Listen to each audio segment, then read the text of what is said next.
Η Microsoft συνεχίζει δυναμικά να παρουσιάσει νέες της υπηρεσίες. Λίγες μόλις μέρες μετά την παρουσίαση του νέου της λειτουργικού συστήματος Windows 11, η εταιρεία ανακοίνωσε στο πλαίσιο του συνεδρίου Inspire για τους συνεργάτες της το Windows 365. Πρόκειται για μια συνδρομητική υπηρεσία που θα δίνει στις επιχειρήσεις τη δυνατότητα να στριμάρουν τα Windows 10 και σύντομα και τα Windows 11 στους υπολογιστές τους. Αυτό σημαίνει ότι ο τεχνολογικός κολοσσός στοχεύει με αυτή την υπηρεσία προς το παρόν εταιρικούς χρήστες. Η Microsoft έχει αγκαλιάσει τη χρήση του cloud ήδη σε πολλές υπηρεσίες της και εφαρμογές, όπως το Office 365, το OneDrive, ακόμα και το Xbox.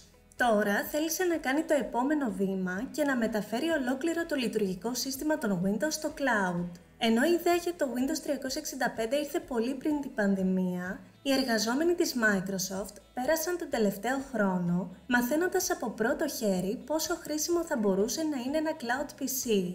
Ουσιαστικά, το Windows 365 είναι μια remote έκδοση του λειτουργικού συστήματος Windows που τρέχει στο Microsoft Cloud και έχει χτιστεί πάνω στο Azure Virtual Desktop. Η εταιρεία το αποκαλεί Cloud PC και λειτουργεί όπως η υπηρεσία Xbox Cloud Gaming, αλλά αντί για παιχνίδια, στριμάρεται όλο το λειτουργικό σύστημα σε οποιονδήποτε υπολογιστή.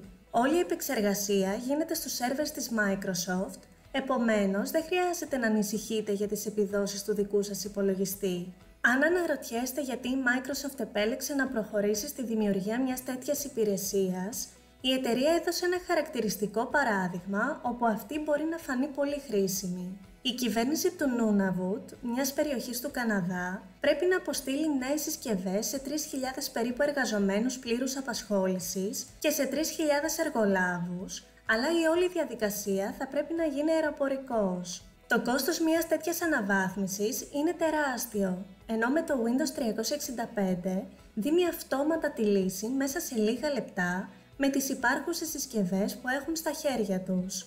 Ένα άλλο παράδειγμα έρχεται απευθείας από όσα βιώνουμε τους τελευταίους μήνες λόγω της πανδημίας του COVID-19. Μία επιχείρηση μπορεί να αναβαθμίσει τους υπολογιστές των εργαζομένων που δουλεύουν στα σπίτια τους, δίνοντας πρόσβαση στο Windows 365, το οποίο συμπεριλαμβάνει όλα τα εργαλεία ασφαλείας και απομακρυσμένου ελέγχου στα τμήματα IT.